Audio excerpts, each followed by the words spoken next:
Hello and welcome to Dateline New Haven on WNHH-FM, your home for community radio. I'm Paul Bass, inviting you to look behind the headlines on the stories that make our community tick. Well, welcome back to the studio to John Velleca, our long-standing WNHH policing expert. He's a retired chief of the New Haven Police Department, among other departments, professor of criminal justice at Albertus, and today has a new career in another part of Connecticut as a teacher. We'll talk about that. But a lot's been going on with policing, a lot to make sense of, and as usual, John's here to break it down for us. Welcome back, John Velleca. Nice to see you. It's great to be here again. Good to see all you guys. Is it because you're not a cop anymore that you're not getting any older looking, or what's the deal? Oh, I feel it, and hopefully that's very nice of you to say that. All right, so you were a little bit in the news in the Independent because we had a new mini scandal in New Haven. It seems like everyone's forgotten about it, but for a day or two, everyone was talking about the scandal involving the police chief, who's now not the police chief anymore. He took money from the confidential informant fund. And we had a whole system set up where an assistant chief was supposed to be in control of the money, so the chief couldn't do that. It turned out he didn't do that. The chief's now under investigation, the former chief. And it turns out you wrote the policy for the New Haven Police Department to prevent this very thing from happening. Yeah, that's right. And you wrote it at a time when a much bigger scandal took place in 2000, I believe it was eight, when a long-standing, powerful New Haven head of intelligence was busted by the federal government, along with a bunch of other people, one of whom eventually became the chief for a while, for mishandling funds and also doing, framing people for crimes and things like that. Right. So what did you think when you heard this? You saw your policy not work. What was your take on that? Well, I don't think the policy, a policy is only as good as if you adhere to it, right? But there's words on a piece of paper unless they're adhered to. The policy was written, and if the policy was followed, the policy would have worked just fine. And the policy, we should mention, tell me if I have this right, it's not like only New Haven had that policy. Right. It was revealed in 2008 that there was a lack of check and balances in the New Haven Police Department. Yeah, there were none, actually. Yeah. And you were assigned to work with the Police Executive Research Forum, PERF. This is sort of like the gold standard of what police policy should be by law enforcement people to stop corruption, but also honest people might just not do the right thing because the systems aren't right. You were tasked with creating the rules. So what rules did you set up? Well, the first thing Chief Lewis did was send me to the DEA Academy for a month. That's Drug Enforcement Administration. Right, to learn how they handle their informant funds, what their best practices are. And was it just money or drugs too? Because we all know with money, the drug war, there was always the danger when you have, like even recently we had a reporter, someone I knew was with some people who were law enforcement, not New Haven, doing a raid and saying, back in the day, we would just take a lot of these drugs with us. Well, that was a common thing that they did, and some officers were open, and part of that month long was to also study corruption and misconduct in policing and how you get to the point where you have, Isn't it human nature? You just kind of look in, and it's not just in policing. I know people in economic development, like, so a developer gives me a box, and this is actually a story, give me a box at the racetrack, or, does some business with me. Who loses? The money's right there on the table, and, what's the big deal? Right. It wasn't very, wasn't really taken seriously, the money and the drugs. Like, some of the times if you go down there and we were going through case studies, officers felt it was okay if they took drugs, and then they would use the drugs to pay instead of the money, and all those things are obviously wrong. So what we did was we put a policy together that was a little bit of the state police, Connecticut State Police, a little bit of the DEA, a little bit of the FBI, and a little bit of New Haven, because everything has to be tailored really to what you see in your specific community.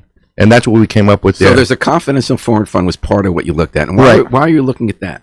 Because that had been misused over the years here in New Haven. We had a few detectives that were arrested, none convicted, I don't believe.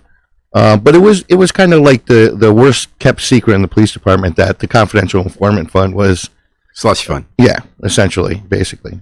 So you have this money, and that's money we get, if I have it correct, at least until recently, that's money we got from the state that got back to us when we would seize a car or seize money from someone who was arrested and they forfeit it. Yeah. That some of that money would come back. Right, we get a percentage of that back. 40% of that money comes back to us. And that gets used to pay an informant. Right. Which is a little tricky sometimes because that's people dealing with you guys so they don't get arrested. So they might not be telling you the truth. They might be telling you what you want to hear, right? Right. See, no, we didn't use a ton of the money only because myself coming out of the major investigations in the homicide area, we never really like to pay for information because that could be problematic for us, right? However, in the narcotics field, it's very regular that they pay for information. They pay for people. It's just you need to spend some money to go and make some buys first before you could get anywhere, because they won't trust you. So the money isn't used to pay them a fee for giving information. It's used usually made to make a buy, right? We will take money for information. Don't get me wrong. If we want information, they give it. We will pay, but how do you know that that's not them telling you what you want if you're giving them money? You have to do your best. There's usually 2 or 3. I used to ask for 2 factors, with substantiating factors, like even to make sure this guy is making sense, right? So they couldn't come in and say, "Hey, Paul Bass is selling drugs." I'm like, "Okay, here you go." No, it wasn't like that. But most of the money was used making a buy. John? What's that? What were those factors? Well, a separate officer had to go try and corroborate the information, give it as best as possible. Oh, I see. So you check the information. You check the information. Like you're a journalist, you try to find out if what they're telling you is true. Yeah. And so like if somebody were to come in and just give information that was completely off the wall, we wouldn't pay for that. We would take that under advisement. But then if we started to try and substantiate that and that grew into something, then we would backtrack and afford that person money at a later point. But you're saying a lot of it was to have someone buy cocaine? Yes, absolutely. So if you wanted to buy $30 worth of crack cocaine, you get $30 or whatever it was to go and do that. And we pay you right on the spot. So $30. So the detective would take $60, 30 would go to buying the drugs, and 30 would go to the informant. So the problem you were addressing was that they didn't account for the money. Right. Well, how you used to get it, when we were there, you would have to submit paperwork to get the money. You would have to tell me why you wanted the money, where you were going with it, what you planned on doing with it. And if the buy didn't go, so to speak, the money came back to me. Now, the old process used to be like, all right, Paul Bass comes to me and wants to go do a $100 heroin buy. Oh, the guy's not there, or he's sleeping. Paul just keeps the money until he gets the chance to make this buy, which sometimes could be weeks, right? And are you monitoring them to make sure they really make the buy and they give you the drugs? They have to, yeah, because they have to go with 2 officers, first of all. And most of the time, we would like to get these things on video. That's what we sent them. And why would they want to do it? Isn't it for $30 they're going to put themselves in danger of getting killed? Yeah, they are. They are, but they do it. Yeah, they do it. There are some of these guys make a living on just doing this. They work for multiple agencies, and they simply make because they're desperate to pay for their own drugs. A lot of the times, yeah. I remember that was the big problem. Remember with the Dimes murder in Kimberly Square, and they got the crack addict. They put her up in a hotel, so they could. And they gave her right. Yeah. Yes. So you wrote the policy, and you said you need to have, if I have it correct, the best practices called for not having one person, even the chief, being responsible for every aspect of a confidential informant fund. So what's the thinking there? So the removal of the chief of the whole process is essentially, if he is in the process, he or she is in the process, that removes the ability to have checks and balances on it, because who's going to check the chief, right? And that seems to be exactly what happened here. You can't expect an assistant chief who has no coverage in their position to check the chief of police. And hypothetically, let's say, okay, the informant account. First of all, when you become assistant chief, you probably should do an audit right then, regardless of what the policy is, right? But let's say you want to do that, but the chief has taken control of the fund. Where do you go with that? Okay, so you could go to the CAO, right? That's the chief administration officer of the city, who's above the police. Right. So now, what if he questions the chief now, and the chief has a legitimate response? Well, let's walk people back what happened. So the chief is still in charge of the files. You just have different aspects of the confidential informant program, so no one person controls everything through checks and balances. Right. So under your policy, a chief is still the ultimate person in charge of the files showing who are the informants, whom are we hiring, what did they do? Okay, so let me just correct you quick. My policy, the chief was not. Esserman added the chief in there because he wanted to have some kind of control. So who was in charge of the files?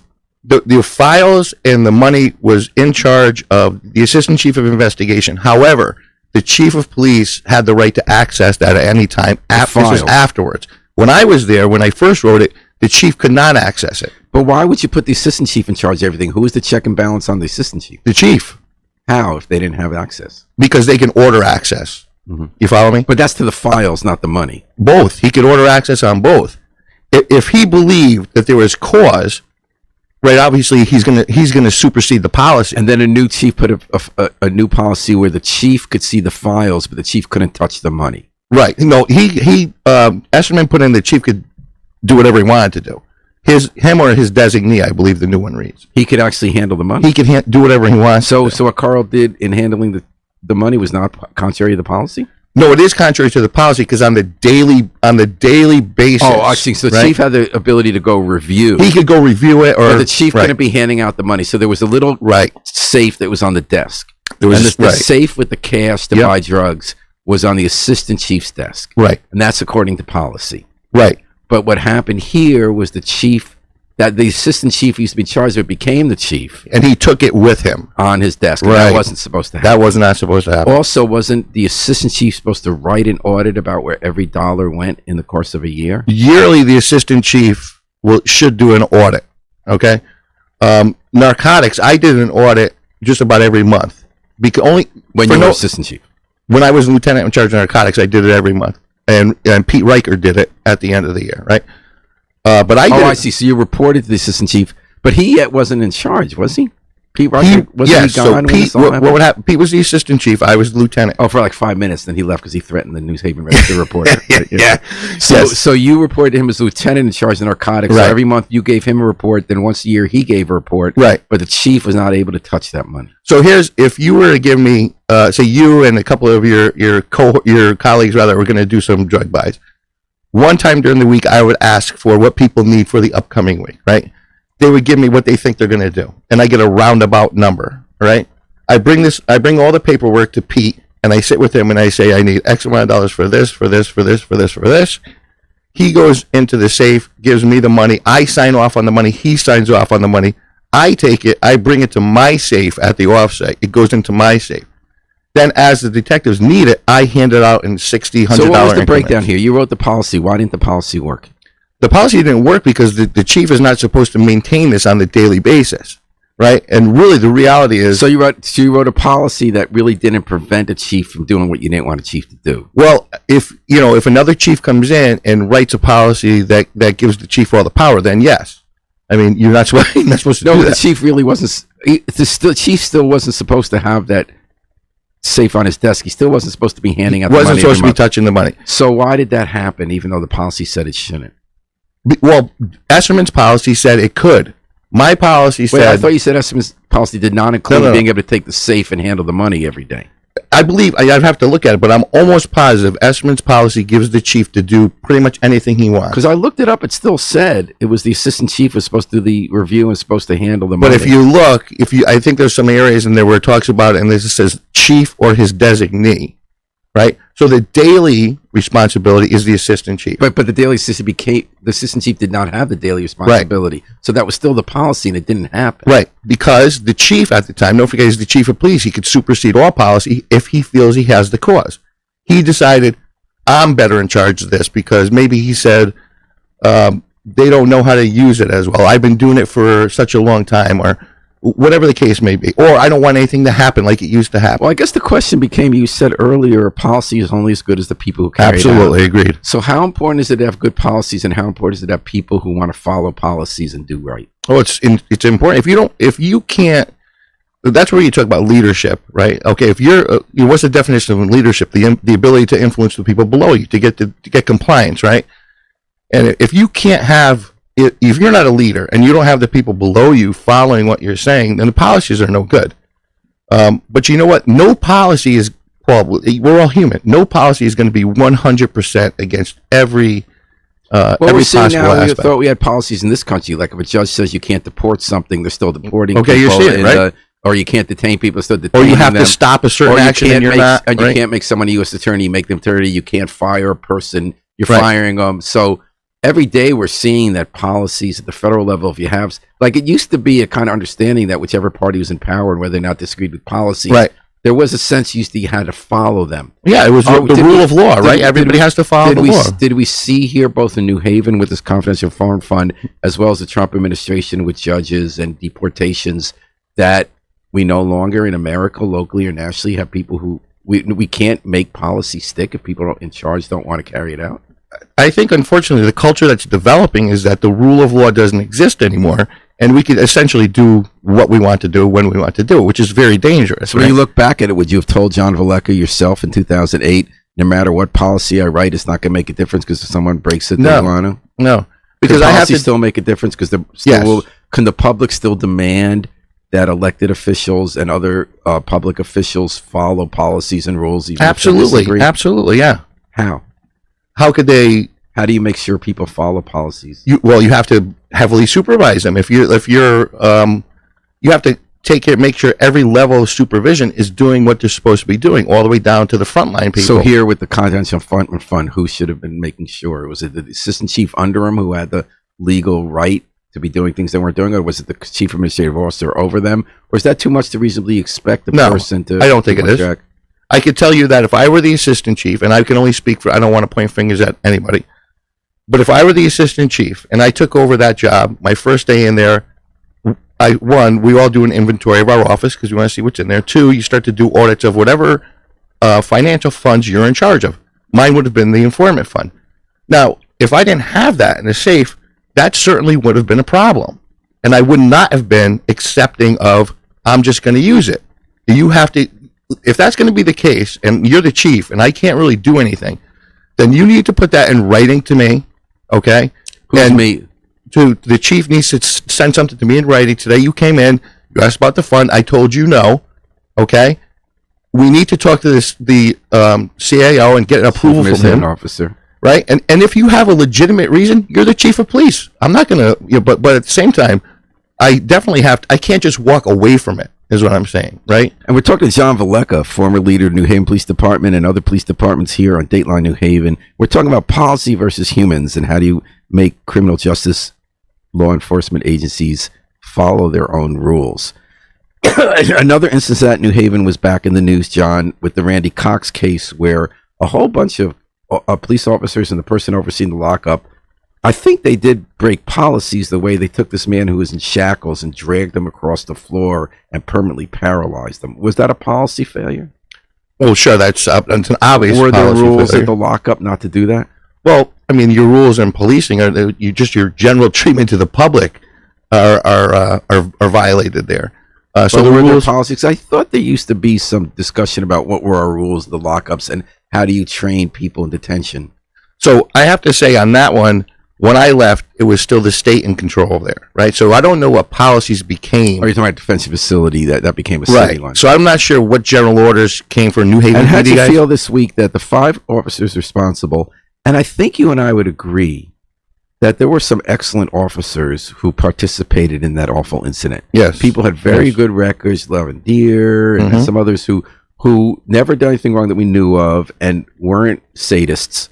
Right. And they really got part of a group who acted very sadistically to this person who was in handcuffs from the minute he was in that van. Yeah.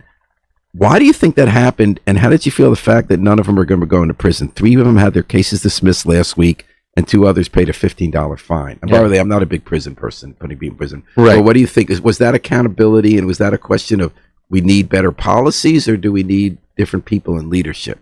I think that in that specific, I don't think we need. I'm sure there is a policy that is restrictive of all that behavior. Quite frankly, now you do have a sergeant on this scene, and I'm not throwing Betsy under the bus, but you do have a sergeant on this scene who doesn't appear to be enforcing any kind of policy there. Doesn't, in my opinion, my personal opinion, with a professional background, is she doesn't ever seem to be in command of that scene, so to speak. She doesn't seem to be in command of the officer. But she set a tone making fun of the guy who well, she set the wrong tone, right? Yeah. Instead of set the tone that you should be setting as the supervisor there. But how did the case listen, we have to remember police officers are due the rights of everybody else. And if AR fits and they're accelerated rehabilitation, yeah. And if they're due, if they qualify rather, then yeah, I think that they should get it. Sure, I don't think there should be additional punishment because they're police officers. Absolutely not. I mean, they lost their jobs. Right. Well, criminal punishment. I don't think that should be. And was that with the Randy Cox case? Did we need better policies, or do you think you just don't be a sadist? I got to be honest with you. Like I said, I don't know the policies of detention to really comment on that. But even transportation. Remember in the van? Well, we went through that, and there was no money. Right, and we went through that after Freddie Gray. That was a big point of discussion. In Baltimore, right? About the vans, right? And I'm going to tell you a thing I told you before. The biggest setback was the police union. The police union said they don't want vans where the officer has to go in, strap a person in, because when they strap somebody in, it exposes their firearm to a person that could possibly be combative rather. And that's where it ended.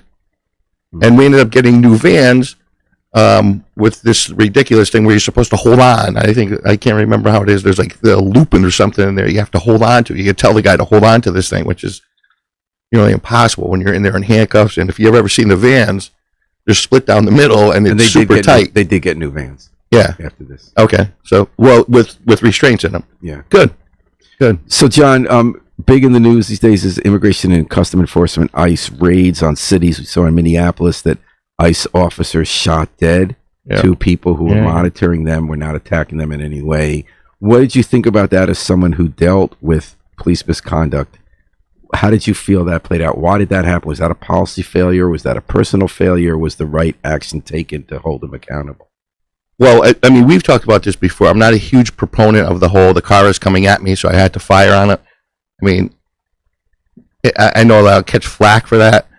A lot of times, unfortunately, the officer with adrenaline pumping, use poor tactics, puts themselves in that situation, right? In this case, yeah. Right? And a lot of times, too, they have the ability to get out of the way. And there's just something that clicks with police officers that this is a free shoot, or an okay shoot, rather. I don't want to say a free shoot. Or an okay shoot if this is what's going on. And I really don't think that should be an okay shoot. But we have set the precedence where officers have been justified in those shootings, right? Like Jones. Yeah, among others, right? You jump on the hood, you break the windshield, you point a gun at someone's face, and if you feel like the car is rolling back 5 miles an hour, you can shoot them down. Yeah. I mean, and then when I was in New Hampshire, when the state police, on a woman, she was trying to get away, obviously. And I think that's a whole lot. I don't want to get off on a tangent. Because these people weren't trying to get away. Like the guy... Right, when Christine Holmes stands up there and says he used the car as a weapon, she's not trying to run. She's trying to get away. I'm not telling you that's a good thing, but she's not using the thing as a weapon trying to hurt. She's trying to get the hell out of there. And the other guy didn't even... He didn't fire, right? He didn't pull his gun. His gun was hidden. There was no gun that they saw until after. So there's a lot of things with that are messy. But like, we've seen those protests here before. And first, before we talk about that, I'll tell you, protesting they were beyond protesting, okay? Closing in on a law enforcement officer within a few feet while they're trying to do their job, blowing whistles in their ears, being in the middle of traffic, that's not protesting. That's interfering with an investigation.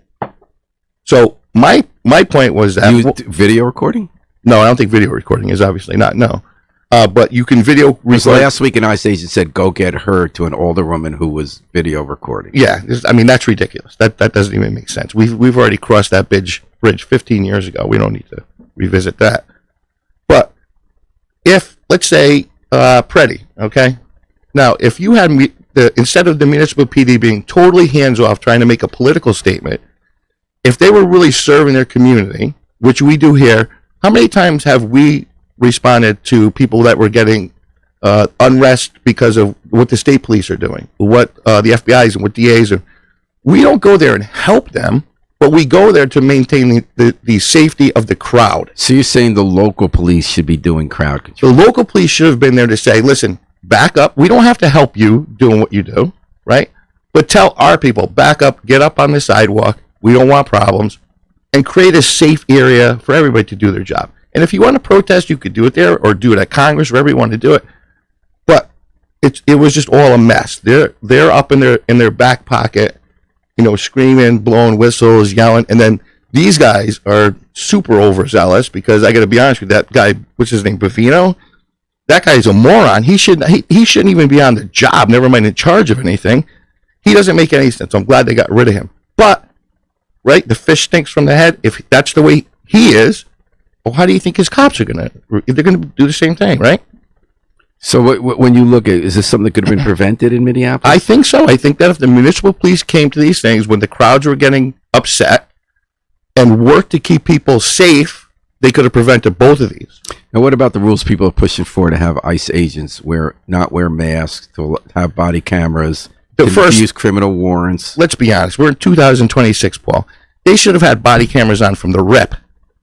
That doesn't even make sense. Second, this is the whole thing. What we shroud something in officer safety and it becomes gospel. Nobody's ready to challenge it, right? Because all you have to do is say, they're doing this, that, and this because of officer safety. And then everybody says, oh, okay, well, we're not going to say anything. But really, are these ICE agents getting tracked down? Are their families getting threatened? I mean, it is your job. I've had my family threatened. Should they even be on this mission? Should they be cops? Should they be going should they be bursting in without a warrant into the home of a middle-aged man who had turned out to be the wrong guy and drag him in? He wasn't armed or anything, and drag him on a snowbank in his slippers. Is that something these federal agents should be doing? I agree with rounding up people who are here illegally and are criminals. 100%. Convicted or accused? Convicted. Because if you're accused, you could be innocent still, right? This is America. You're innocent until proven guilty. So I don't have any problem with the things they do when they go after those guys. I'll be honest with you. Should they have a traditional warrant, or is it enough to have an administrative warrant? I think it's enough to have an administrative warrant on that point. Okay, even if you don't have to go before a judge who's independent, you're giving yourself the warrant. The executive branch is giving itself a warrant. With somebody who's been convicted, a deportation warrant you're talking about, not a. So usually, if they have a deportation warrant because of an active case, there's usually an active arrest warrant that is so attached. I'll give to an example last week in New Haven. So New Haven, there was a guy who was here illegally. Yeah. And he was accused, and it sounds like he was guilty. He was accused of going to an apartment where he thought it was a sting operation by suburban police, but he lives in New Haven, where they said there's a 13-year-old girl who wants to have sex with you, bring condoms and $200. So he goes to there with $200 and condoms, and they arrest them. And he says, no, I was going to save her, which does not sound very credible. Yeah. But he had a court date. He had not been convicted. The morning of his court date, ICE came to Fairhaven, blocked in his car as he was going to the court date. He wasn't there yet. They said he tried to get away. They smashed his window and dragged him away. And an alder came and took video, and they said, now get her too. Take me steps. Did they get her? Did they take her? No. Should they have gone to arrest him that way before he was convicted? Of to be honest with you, my personal opinion is I think he's due his day in court. So go to court and see what happens with the court proceeding and stay there and wait for him. I understand that they want to grab these guys in a more controlled setting. That's a tough one. Because how can you say that? He's innocent until proven guilty. Are the facts against him pretty strong? Sure, absolutely. But without a conviction, no, I don't agree with that. What about, we have a rule in Connecticut, you're not supposed to run into a courthouse if you're an ICE agent. They want people to be able to feel comfortable going to court so they can have a legal system for crimes that are unrelated to immigration. Agree with that. We had a case where an ICE agent and a bunch of them ran through, without even identifying themselves as ICE agents, ran through the Elm Street courthouse security. They were scared. They didn't stop for security, and they scared everyone thinking a gang was coming in. Yeah. And they wrestled this guy on the floor. No, I don't. I agree with whatever our laws should be. They should be completely a policy, and there upheld. was no. But we weren't able to enforce that policy. A policy or a law? What are we talking? That was a policy. There's a New Haven PD policy. No, it was a state court policy. State court policy. I don't know. Why weren't they able to enforce it?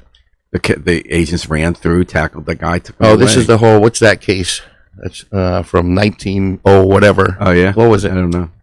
I just read it actually. Where you can't federal officers can't be held to state. So Harry state says, violations. is it okay to run into a court to evade being arrested for immigration violations? He says, if you're here illegally, isn't that enough of a crime that you wouldn't? Why would you need a warrant to arrest them? But if they're saying they're going after people who have committed other crimes, they haven't been convicted of those crimes. Right. I believe in the conviction. I don't, because they could be innocent, and then what do you do? It's worse to go after somebody who's innocent, I believe, than to, even if somebody gets away. My personal opinion. I don't. And then his all-inclusive excuse for anything they do that breaks every law, supremacy clause, basically says the executive branch. Oh, that's what I was talking about. That's what I was talking about. The supremacy clause. So basically, they could break any law as long as they're doing it. Well, no, in limited circumstances, the state can hold federal officers accountable, but it's very rare. It's very rare, and it's very difficult. But yeah, so listen. Here's what I think about the ICE agents. I get it. They're trying to do their job. They're fellow cops. They're not. They're people who didn't become cops. They just did a massive they're law recruiting, enforcement, and they haven't really been trained the way the rest of enforcement. No, and they don't have to follow the same rules law enforcement follows. That goes back to what I said before. But the thing, here's what I say: they appear to be out of control, right? And as soon as you appear to be out of control, people lose confidence in you. Like, listen, I remember with TNU, and I don't mean to go back 12 years, but we were all black. We had tack vests. We had long guns. We had this and that. But the officers carried themselves with confidence. People trusted them. Yeah, they looked like they were in the Army, but they didn't act that way. They exuded professionalism. These guys are running What around about like the cases nuts. where the immigration agents said to women, "Look what we did to that lesbian"? But that's bitch. what I'm We'll do talking. it to That's you." exactly what I'm talking about. That's exactly what I'm talking about. They just look like a bunch of, I hate to say the word thugs, but they look like a bunch of Oh, they are thugs. unskilled, unprofessional people You just go to someone and running say, "Look what we around. did that lesbian bitch. We'll kill you too." That's a thug. Right. You don't see the FBI ever do. Do you ever see the FBI saying never, never, or the DA for that matter? Right. It's these guys have emerged out of nowhere, and I'm going to tell you my personal opinion. This guy Bovino is at the head of it because that's the kind of culture that flows throughout the agency. We're talking to John Velleca, policing expert, former New Haven chief. John, let me pivot to another issue of policy versus personnel. Mm-hmm. So we legalized recreational marijuana use in Right. this state, which I think most of us agree need to be done. We Sure. don't want to be locking up people for having pot. But it kind of didn't work out the way we wanted because so much of the marijuana is now being sold at these smoke shops, and the police, there's so many of them, and the police are left to kind of deal with the public not liking that. Right, and the police have said to me, "What did you think was going to happen when you created this policy?" Do you agree with the way it was rolled out? Do you think policy should have been different, or is it people, or what? I think that anytime you make a bold move like legalizing marijuana, there are going to be things like this that they have to deal with. Yes, in law enforcement, we said absolutely, you're going to bolster the black market here, and that's exactly what you're going to do. And why does it bolster the black market? Because, In other words, Colorado too, it did bolster the black market. right? Because drug dealers are not going to say, "Oh God, now I got to go to Home Depot or something to get a job." They're going to figure out a way to still make money, and they're going to do that by making a more potent product And cheaper. and selling it cheaper, right? And then where are they going to put that stuff? Well, the days of sitting on the corner pole are dead. You know that. It's either via the internet or it's through one of these smoke shops where things are in the back and It's you just got so to know. brazen. Yeah. Yeah, they don't. What would you do if you were in charge of the police force? How would you deal with smoke shops? Oh, that's a tough one. That really is a tough one. Just the same way we did it before, trying to make some buys out of there, establish them, then close them down if you can. But it's hard. And you have to do it with the State Department. You got to do it with the state. Yeah, you have So to. they had one place that was kind of brazen, and then the state's attorney, I think, correctly said you don't have enough strong evidence here. You have to go do That's it the again. whole hurdle that you'll have to Yeah. cross. And then you start to talk about, is it worth the manpower and the time and the money that you're going to have to spend doing that? So you put it on the scale. I think the bigger issue was the impaired driving. I think that's a problem. That was going to be a problem from the onset of this. I think we even maybe spoken about that before. Because how do you test for that, right? Right, marijuana can be in your system for days. Yeah, and you don't know. And You it still doesn't always detect it. Yeah, right. And then the other end of it is, the increase in adolescent use. It has gone very high, right? And we do know that marijuana affects brain development. Okay, so that's that would be an issue too. But it's hard. a lot of times people say we get left dealing with policy failures or social challenges that society is not dealing with well, especially mental health. Yeah, well, because Paul, sometimes a policy, when it becomes operational, doesn't look like it would have looked on paper. You follow me? The actual people living it and abiding by it is a totally different. So how do you see that? How do you see that with cannabis? Just what we just said. We didn't expect these smoke shops to pop up like this, but they're here. So what do you do with them? And then, again, the impaired driving. What's the police officer do who suspects you of being under the influence of marijuana? Any thoughts? I don't know. I don't really know. I mean, what's the thought? Leave it illegal. But was that going to happen? No. Yeah. I mean, so nothing is perfect, right? Even we go back to the CI policy. Nothing is perfect. Nothing is human proof, so to speak. Nothing is human proof. Right? So what do you do in Nothing's Proof? Is just do our best and have the public Just demand do your better best. and hope that people in public life. But yeah, you need checks and balances. Of course. Which goes back to the beginning of the show. Yeah. That you did try to put checks and balances in Yeah. for confidence Yeah. and informants. Well, how did our founding fathers put checks and balances in? Right? They created a And separation they of did powers. last until this second Trump administration, and now they're gone. Yeah. Right, but what was they created? Right, the separation of powers, the three branches of government creates a system of checks and balances. That was kind of the same thing in the policy. Separate the powers that control this, make each one be able to have a check on the other, and that should be a system where, I don't know if it's foolproof, but it should be pretty close if you adhere to it. That's the caveat. And what do you do when they don't adhere? Like we found in New Haven. You have to just do your best to take enforcement Maybe the action. system worked. That it was reported. The chief left. Listen, that's a whole another argument you can make. Like, yeah, listen, I went to go do this, and it did work, right? And it's an unfortunate situation, but the person was caught, right? I mean, what if it was, we went 10 years down the road and he was doing this all along, and then we find out later and we're like, oh, the system didn't work. Then you could say that. But the system, he got caught. But what happens, though, if he doesn't admit to it? That's the thing, right? Because that's the linchpin. Then it gets investigated. Right. So now what? Who investigates it? State's attorney and state police come. What if the CAO calls him and says, hey, your assistant chief and your lieutenant have an issue? And he says, listen, I've been doing this 100 years. I'm the chief of police.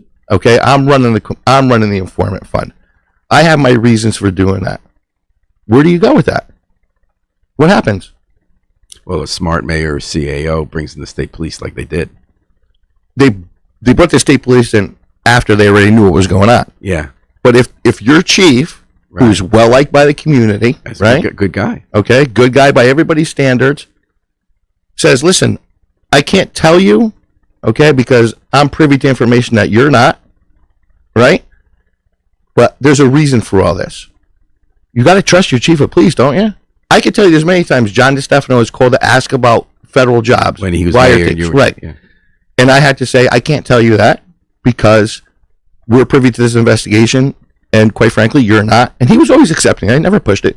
But there are times when that happens, right? So what if this was one of those times where Carl said, listen, you don't understand what's going on here, okay? Just leave it alone. Where do you go? So to his credit, he didn't do that. Right, he didn't. But where do you go with that? There's really nowhere to go with that. So you open an investigation, right? Let's say you do. Call the state police in, right? Now they look through it, say nothing happened. Say he was right. He did have a reason for it. Now you've muddied up your chief of police. You've destroyed the relationship between the mayor and the chief because there's no trust there anymore. So what's your answer to this? Don't steal money. Don't steal money. Don't steal money. John Velleca, retired New Haven police chief, is now teaching. What grade? You're in Watertown. Yeah, Watertown. And what grade are you teaching? Public school? Yeah, no, private school, Catholic school up there. 5th, 6th, and 7th grade. What are you teaching them? I teach social studies, history, and language arts. Wow. Yeah. Did you get graduate degrees in teaching and stuff? Or I have a graduate degree, but not in teaching. I'm on pending certification right now. I'm in the process for certification. So what's that like compared to being a cop?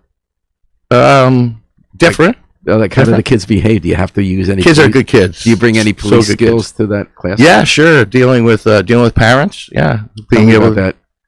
Well, you don't. I think I don't want to throw teachers under the bus, but some of them tend to be a little dramatic, right? Everything is a huge deal, but after you've seen what you've seen after a career in policing here, there's nothing that's that big, right? And I think the biggest thing too is, Rebecca and I, who is Rebecca Sweeney, she's retired here. She works up there. She's the principal, and we talk about, the teacher may say, "Oh, he's a bad kid." I'm like, "Well, listen, you haven't seen a bad kid. This kid is not a bad kid. You haven't seen a bad kid. So lighten up, And I think that with social studies and stuff like that, you could bring the kids have a lot of questions about things like the Constitution and the amendments and, how those things actually look in real life, right? Instead of getting glossed over in the textbook, they'll ask and they get a very comprehensive, explanation from me, which, believe it or not, they take very well. They understand, and sounds they like you like learn. The kids. Oh, the kids are so good. I mean, they're great. They really are. They make my day, literally. If I'm having a bad day, all I do is show up to school and they. So it sounds like part of what you brought from policing is an understanding of broader issues that affect someone's behavior and not seeing someone as a bad kid. How about in dealing with parents? What do you bring? I think parents need to realize one thing, in my personal opinion. I think that they have to understand that the only authority I have is through them, right? So if they're at odds with me, you've crippled my ability to educate your child, right? So if a teacher was to tell you, your son or daughter is misbehaving in class and not doing their homework or not taking their tests or not coming to school or whatever the case may be, if you don't support me, right? I can't do anything for your child. And that's just the reality, because the only authority I have is given to me through you, right? And do you think having been a cop makes you a better teacher in any other ways? I think, yes, I think that we live in a very real world, right? And I think that sometimes, like I'll go back to the whole dramatic kind of stuff, like we don't really live in a world where we make a big deal of everything. And I think that kind of transcends the student body. The kids are calmer, they're relaxed, they feel secure, and when they feel like that, they can learn better, I think. And what do the kids think about policing? The kids are very pro-police. Most of the kids love police. You know, they're still in that. You know, they're young, so they're still that. You know, that whole I want to be a cop when I grow up, that kind of thing. And I said, well, we'll talk about that at another point. So now, how has policing changed since you got on the force? You started in the 90s, right? Yeah, 91. What's different now? Oh, God, everything. Criminal investigations is night and day. Because of the technology? Oh, of course. Cameras have changed. Yeah, the cameras. What else? Predictive policing now with AI. That's huge. What is that? Tell me about that, because that's problematic, right? Right. To make assumptions about people who might commit a crime. Well, it's more like developing hotspots based on more information than what we used to. Your hotspot used to be like, okay, if we get 5 complaints about it, it's a hotspot, you know? Now the algorithms put stuff like, you know, like past history of violence, all the stuff that's in the record system, they can develop mapping, right? So for what a hotspot may be. I have to admit, I'm a little bit skeptical of that. Yeah. I'm not skeptical of the fact that all these cameras catch people in the act of committing crimes. Well, that's a whole nother thing. I'm not skeptical of the fact that a license plate reader will get you which car was at the scene, and these are game changers. But you also have to have... I'm skeptical about the larger predictive hotspot, because what's today a hotspot could be totally different. A new person owns a place, new people move in a neighborhood. 100%. And I'm worried about targeting certain kinds of communities based on this data, and that we're losing the ability of cops who know a community based on knowing people. Well, and living there and being there and knowing that that's where people are hanging out and doing activity. Well, when we started talking about the cameras years ago, right, we talked about what would happen after a few years of technology becoming, increasing. And listen, community policing is based on human interaction, right? So now if you start to take every area of policing and you substitute it with an algorithm, because predictive policing, a lot of people are critical that it profiles certain kinds of people as being criminals. It doesn't take into effect your race or your gender or your poverty level, things like that. It doesn't take into what the culture in those certain areas may be. Strictly numbers, strictly past incidents, right? So just knowing people. It's just knowing people, even though a right? person has certain demographic information that might fit into an algorithm as being more likely to commit a crime, that's not who that person is. Right. But in the investigations, like I was thinking about this the other day. What made a good detective back in the day? A good detective was somebody who knew the community, who people would talk to, right? But what would the people tell you in investigations? So they would tell me who did it, right? Well, we can't really rely on who did it anymore, because eyewitness identification is proven to be almost not worthy, right? So now we're replacing all that with, data mining stuff, like the videos and the phone records, right? And the increases in the DNA technology. And even though that stuff is fantastic, it's removing the human element out of policing, which I think is dangerous. Yeah, I see pros and cons so much. Did you read The Other Side of Prospect? That book that came out? Yeah. What did you think? Because you were there when all these people used the human aspect and framed a whole generation of black men for crimes they didn't commit and sent them to prison. Yeah, what do I think about that? That was par for the course back then, to be honest with you. I hate to say that. But that's how we saw, Paul. I don't remember ever solving a case on DNA, maybe later in my career, but it was always eyewitness identification. And it was always a sketchy, like we just talked about before. In homicide, we were very skeptical about paying people for anything, just because it was, people's accounts of things is iffy to begin with. You know what I mean? Some people see things differently. Yeah. Some people. So in this case, they showed wrongdoing, and Willoughby, with the detective, was caught doing that. I've talked to other people who said that they were kind of upset. I'm upset with myself for not realizing the extent to which that was going on. Who said they didn't realize it? People in the police Well, department? people who had like tangential, like I wrote about cases of misconduct, but I had no idea the level to which so many people were just on completely fabricated evidence. Listen, I I was was sent to prison for decades. I was a young detective at the time, okay? So I might be void of experience and wisdom at the time. But what I used to see was extreme pressure put on the detectives to make an arrest, detectives willing to do just about anything to make an arrest, and supervisors willing to not question a thing. And that's my take from it. To the point where, my partner for a while was Eddie Rodriguez. Sometimes we would get nervous about it, like make sure that we were we had tons and tons, just because we were afraid. Or if you went with a job with one of those cops that you knew was a little kind of half-assed, so to speak, you were worried. Like, I don't want to go to a job with this guy because I know what he's going to do. I don't want to be involved in this kind of thing. But well, this gets back to the beginning of our conversation. Could policies have made a difference in that?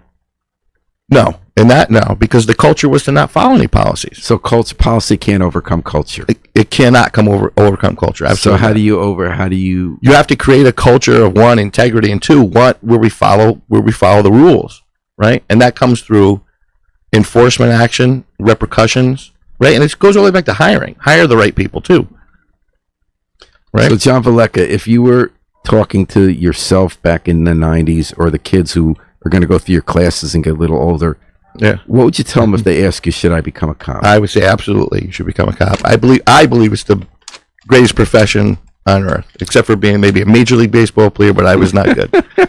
What if they tell you, I'm reading all this stuff about misconduct of cops, people setting prison, a lot of public doesn't trust them. What do you tell them about that? Make them trust you. Figure out a way to make them trust you. There's a way. They'll trust you. People don't trust people for a reason. They don't just come out of it, right?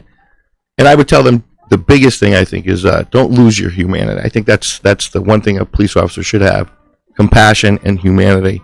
And you go a long way with that, I think. Well, I always learn so much when I talk to you, John. It's so nice to have you back. It's great to be here. We had to wait for school vacation. Yeah, exactly. Because you're a teacher now. President's Day, I had a couple of days off. Yeah. Thanks to John Velleca for coming back in the policing expert. John Velleca coming back in the WNHH studio. Thanks to Harry Droz behind the control with his plagiarized handle with all the comments he posts on Facebook. And Hakeem Jeffries, he calls himself. Does he? Yeah. He's such a clown. And we're going to take it out with the Afro-Semitic experience performing I Wish I Knew How It Feel to Be Free from the group CD, A Plea for Peace. This is Paul Bass inviting you to fly free with us all day and all night at WNHH, New Haven's home for community radio.